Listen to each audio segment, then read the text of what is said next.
The stage was glowing, cameras rolling, and millions of eyes tuned in across the world. Lisa Marie Presley gripped the microphone with both hands, her knuckles tight, her voice trembling as it carried into the theater. But then, suddenly, the lights shifted.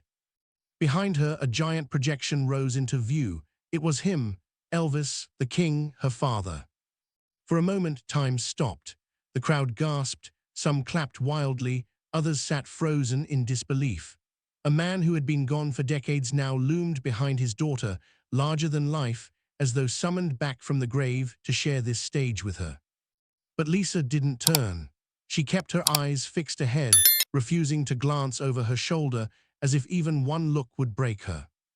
That night, millions believed they were watching a touching reunion, a father and daughter singing together at last. But those closest to Lisa Marie knew a different truth. What played out on television was not just a performance, it was a wound being torn open in front of the entire world. Because the question wasn't simply, was this a tribute? It was something darker. Did Lisa even know it was coming? Did the producers betray her for ratings? And most haunting of all, what would Elvis himself have thought of being dragged back onto a stage he never chose, to overshadow his daughter's one chance to stand alone? This is the story of a woman born into the shadow of an impossible legend, a story of grief, pride, manipulation, and legacy. And it begins long before that spotlight, long before the projection. It begins with Lisa Marie Presley trying, desperately, to carve out her own voice, only to discover that the ghost of Elvis would never let her go. Lisa Marie Presley was never allowed to be ordinary. From the moment she took her first breath in 1968, she was more than a daughter. She was Elvis Presley's only child, the living heir to a myth. Growing up at Graceland, she lived surrounded by whispers. Servants, bodyguards, musicians, fans camped outside the gates. Everyone reminded her daily of who her father was. And while to the world he was the king, to Lisa, he was simply Dad, a man who read bedtime stories, who sang to her softly when she was scared of the dark, who made her laugh until she fell over. But by the time she was 9, he was gone. And what Lisa inherited wasn't just an estate, it was a legacy that weighed like a chain around her neck. Everywhere she went, people wanted Elvis through her. The way she looked, the way she spoke, even the way she laughed, every moment was compared to him. For Lisa, there was no escape. And yet, deep inside, she wanted something most people didn't expect. She wanted to sing, to perform, to share her own words, not just her father's. But here lay the first great conflict. Every time she reached for music, every time she considered stepping into the studio, there was the same question hovering like a curse.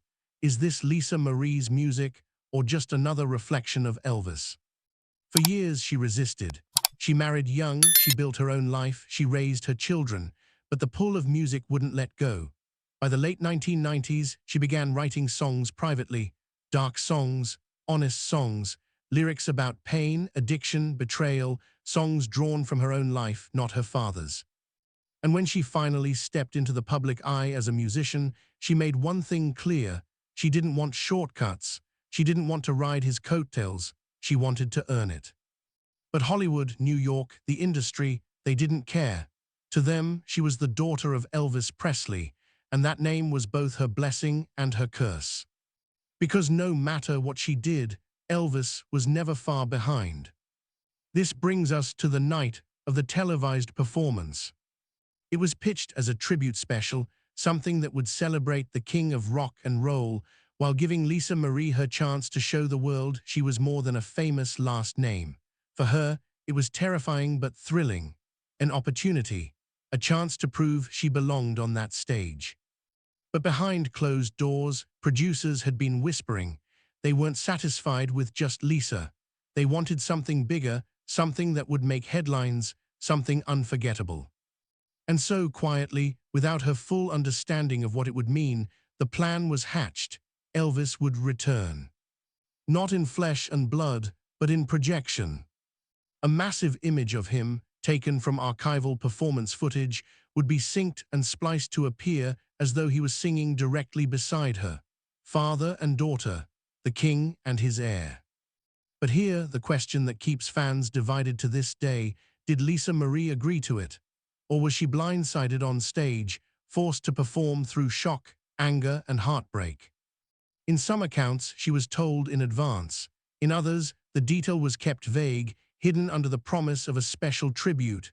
What no one disputes is how her body reacted that night, stiff, determined, her voice carrying the weight of defiance. And if you watch closely, you'll notice she never once turns to look at him. That single choice, the refusal to turn, has been debated endlessly. Was it pride? Was it grief? Or was it anger at being trapped once again in the shadow of Elvis, right when she was trying to step out? What we know is this: Lisa Marie had always carried complicated feelings about her father's fame. She adored him, she missed him, she would defend him against any insult. But she also hated the machine that consumed him, the colonel, the contracts, the endless exploitation. She hated how the world turned him into a product, how they robbed him of peace, how they buried him in sequins when all he wanted was home. And now, standing under those hot lights, she felt that machine wrapping its claws around her. Because this wasn't just her father appearing, this was Elvis the product, Elvis the image, Elvis the eternal spectacle. For the audience, it was magic. For Lisa, it was a prison. And yet she sang. She carried the song steady, fierce, as though daring the projection to overshadow her. In that moment, two stories collided: the daughter trying to find her own voice, the father who never escaped being used. And the cruel irony was impossible to ignore. In her most public moment, Lisa Marie was forced to relive the same exploitation that had haunted Elvis. But here, the gut punch: the audience didn't see it. They only saw the show. They saw tears, smiles, applause. They thought it was beautiful. What they didn't hear were Lisa's private words, spoken later, when the cameras were gone. Words that revealed the truth of how that night really felt. And those words, those raw confessions, would change the way fans looked at that performance forever. The lights dimmed, the music swelled, and for a split second the room held its breath. Then it happened. The screen behind Lisa flickered, and there he was, Elvis, towering, radiant, alive in projection. The audience erupted: cheers, gasps, tears flooding faces. Strangers held hands, convinced they were witnessing something sacred: a daughter reunited with her father, a dream fulfilled before their very eyes. But Lisa didn't move. Her body stayed rigid, her eyes locked forward, her jaw clenched. To the viewers at home, she looked composed, strong. But if you look closely, there's something else: her voice carrying not just melody, but defiance, a storm barely restrained. And the question still lingers: did she know? Did Lisa Marie walk out onto that stage prepared to share her song with a ghost? Or was she ambushed by the very people who promised her a moment of her own? This is where the story fractures into two versions. Producers claim it was always part of the plan. They say Lisa agreed, even rehearsed with the projection in place. They tell it like a collaboration, a daughter proudly honoring her father's memory. But those close to Lisa describe something different. They talk of a woman hesitant, uneasy, a woman who wanted to sing but feared being swallowed alive by her father's shadow yet again. They say her agreement was reluctant, pressured, wrapped in the language of "this will be good for you." Maybe she knew technically. Maybe she didn't understand emotionally, not until the moment it happened live, when the ghost of Elvis loomed over her and the applause drowned out her own voice. And that's the cruelest twist of all. Even if she agreed, the stage stole the choice from her. Because how could Lisa Marie Presley, standing under the burning eyes of the world, ever say no to her father's ghost? The cameras rolled, the notes soared, but inside her something cracked. She wasn't just duetting with Elvis, she was wrestling with him. Wrestling with what his legacy meant for her own identity and whether she would ever be allowed to exist without him. For the fans, it was magic. For Lisa, it was a trap. And yet part of her heart must have surged with pride too. To see him, to feel him, to stand beside him, even in projection, was to brush against the father she lost as a child. The longing, the grief, the love, it was all there. But tangled with that love was resentment, because Elvis had become more than a father. He had become property, an image sold, projected, licensed, and consumed. And Lisa, even in her most vulnerable moment, had no say in how he appeared, how he was used, or how she would forever be tethered to him. The contradiction was unbearable. Pride and pain, awe and anger, love and betrayal, all colliding in the span of a single song. And then came the cruelest irony of all, the newspapers the next morning. Lisa Marie sings with Elvis. Father and daughter together at last. A dream performance. The headlines weren't about Lisa's voice. They weren't about her courage to take that stage. They weren't about her as an artist at all. They were about Elvis, again, always Elvis. And this is where the unraveling begins. Because while the world celebrated the spectacle, Lisa's private truth began to leak through in interviews and whispers. She admitted the night had felt like a double-edged sword, that while the world saw beauty, she felt exposed, overshadowed, trapped. And here where we must pause, because this wasn't the first time the Presley name had been used to control rather than liberate, to profit rather than protect. Flashback decades earlier, Elvis himself, the king, the man who gave everything to the stage and in return was drained dry by the men who managed him. Colonel Tom Parker promised him freedom, fame, fortune, but behind closed doors, Elvis often whispered that he was a prisoner. Contracts, schedules, endless tour, residencies he never wanted. He too knew what it meant to have no choice, to be used as a product rather than respected as a man. And that's the reveal interrupt here, because what Lisa endured on that stage was not an isolated moment. It was history repeating itself. The same machine that had squeezed Elvis was now squeezing his daughter. And the cruelest part, the projection behind her that night, soaring, glorious, triumphant, that wasn't Elvis, not really. That was the property of corporations, owned, edited, packaged, sold. The king was gone. What remained was the image, and Lisa Marie Presley, flesh and blood, had been forced to stand in its shadow. Imagine carrying that weight, the whole world praising a duet with your father, while inside you wonder, will I ever be seen for myself, or will I always be nothing more than his reflection? It's no wonder she later spoke of anger, of regret, of feeling the moment robbed her rather than lifted her, because what should have been hers was stolen, again. But here, where the unraveling takes its sharpest turn.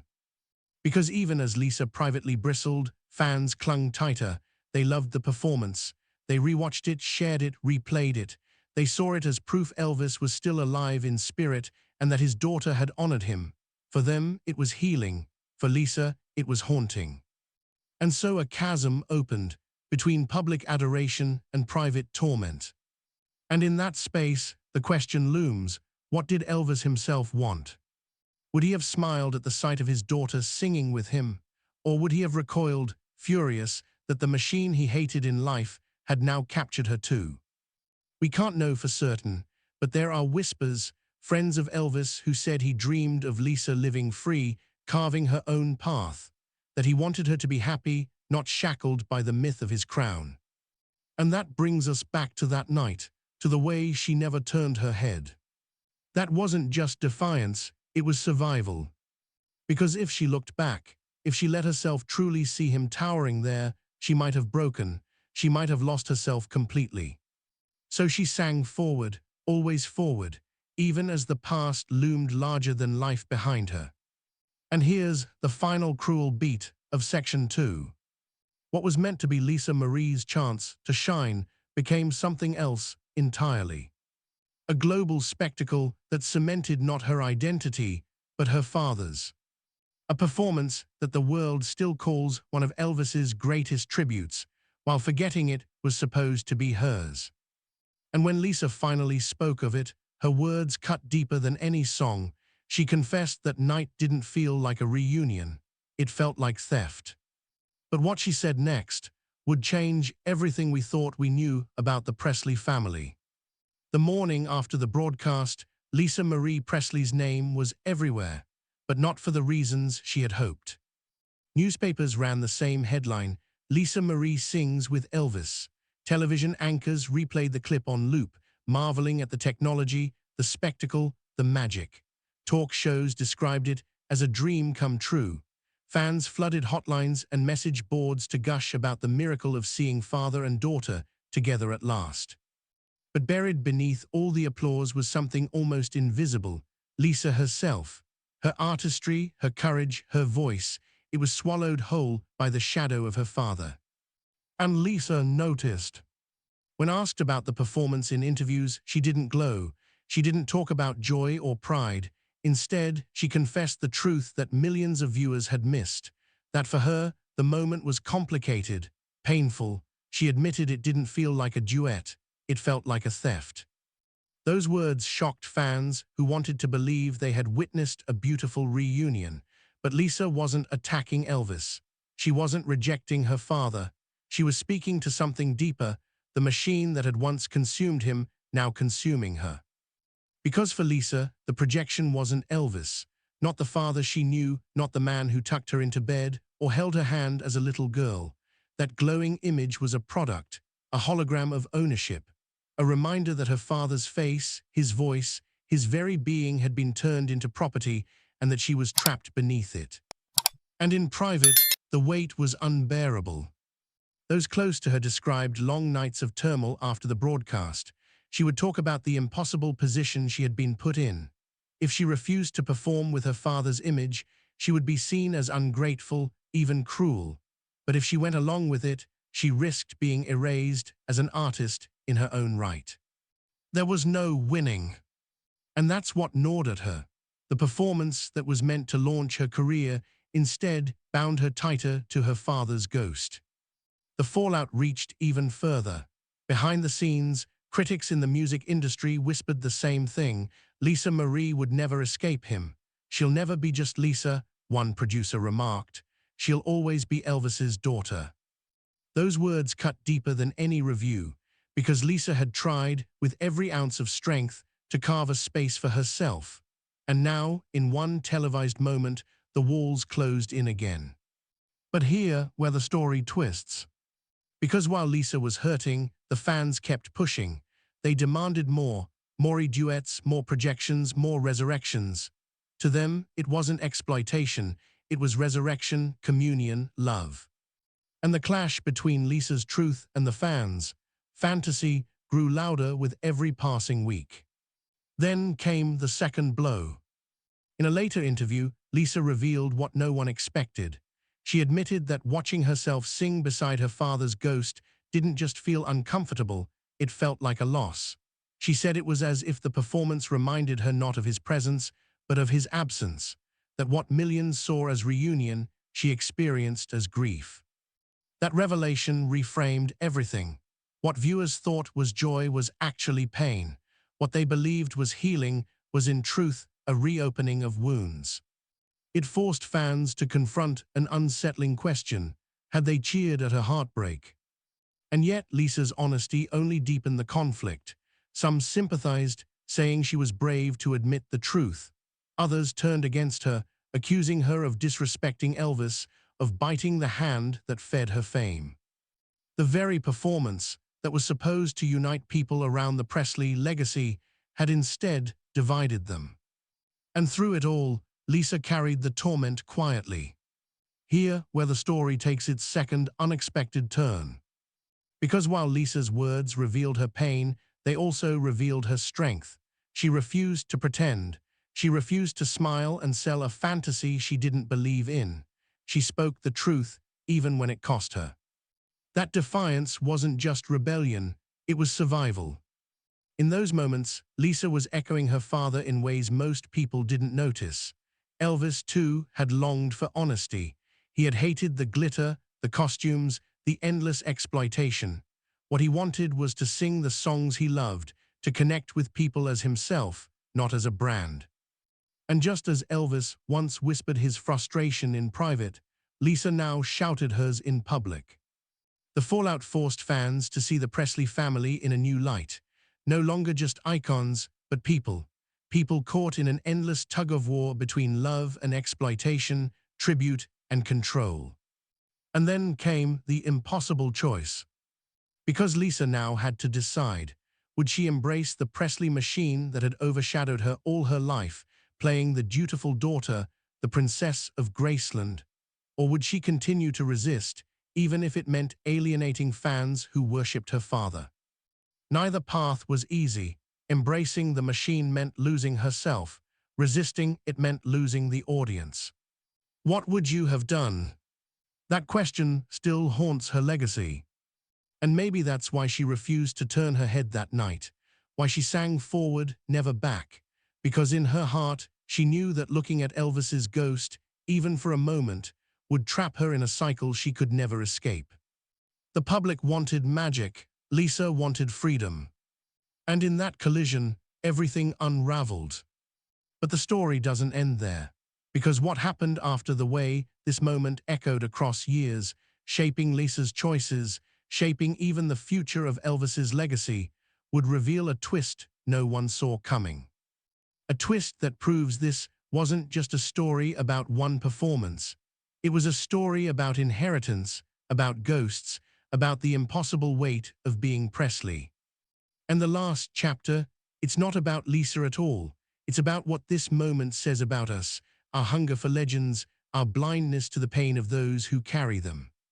And the legacy of that night, the final twist, would reach far beyond the Presley family. The performance was over, the lights faded, the crowd went home, but the ghost of that night never left Lisa Marie Presley. Because what she endured on that stage didn't just shape her, it reshaped the legacy of Elvis himself. In the years that followed, technology only grew bolder. Holograms, projections, digital resurrections, they became the new frontier of entertainment. Legends were brought back to life for audiences who had never seen them in person. Elvis was one of the first, but not the last. Soon, Tupac appeared at Coachella. Whitney Houston sang on tour again, years after her death. Michael Jackson moonwalked on stage in shimmering 3D each time. Fans debated the same question: is this tribute or exploitation? And it all traced back to that night with Lisa Marie. Because hers wasn't just a duet, it was a prototype, a test case, proof that audiences would accept the impossible if it was dressed as nostalgia, proof that profit could be found in ghosts. But Lisa's reaction, her refusal to celebrate it blindly, stood as a warning. She had lived inside the Presley name. She knew better than anyone that the line between tribute and theft was razor thin. Her words became prophetic. She said once that the performance didn't feel like a gift. It felt like a reminder that she could never stand alone. And as the years passed, fans began to see what she meant. The footage aged differently. What looked magical at first began to feel eerie, even unsettling. When people re-watched, they noticed the stiffness in her body, the way her eyes never strayed back. It was as though she was telling us, silently, everything she later confessed aloud. That she loved her father, that she longed for him, but that she would not let a projection define her. The legacy of that performance is double-edged. For some, it remains a breathtaking reunion. For others, it has become a cautionary tale about grief, technology, and the human cost of entertainment. And then came the late twist. In one interview, Lisa admitted something chilling. She said that night didn't feel like Elvis was with her. It felt like he was further away. The projection didn't bring him back. It reminded her that he was gone forever. For a woman who lost her father at 9 years old, that truth was unbearable. She said the experience left her feeling more haunted than comforted, more empty than full. It was the opposite of what fans believed. And in that confession, Lisa did something extraordinary. She shifted the conversation. She forced the world to confront the question we rarely ask when we consume our idols: at what cost? Because behind every projection, every hologram, every resurrection, there are real people, daughters, sons, families left behind to watch the world celebrate a ghost while ignoring their grief. Lisa Marie Presley's legacy is tangled and tragic. She fought for her voice, but the world often refused to hear it without Elvis's echo. And yet, in her refusal to turn, in her raw honesty, She carved something that was entirely her own. Not music charts, not sold-out tour, but truth. She told the world what it felt like to be human in the shadow of a myth. She dared to say the quiet part out loud, that love and exploitation often wear the same mask. And that honesty, uncomfortable, defiant, necessary, may be her greatest contribution to the Presley story. Because the truth is, Elvis Presley's legacy will never fade. He will always be resurrected, replayed, repackaged. That's the curse and the blessing of being the king. But Lisa reminded us that behind the crown was a man. And behind the man was a daughter, still grieving, still fighting, still asking to be seen. Her performance with the projection wasn't just about Elvis.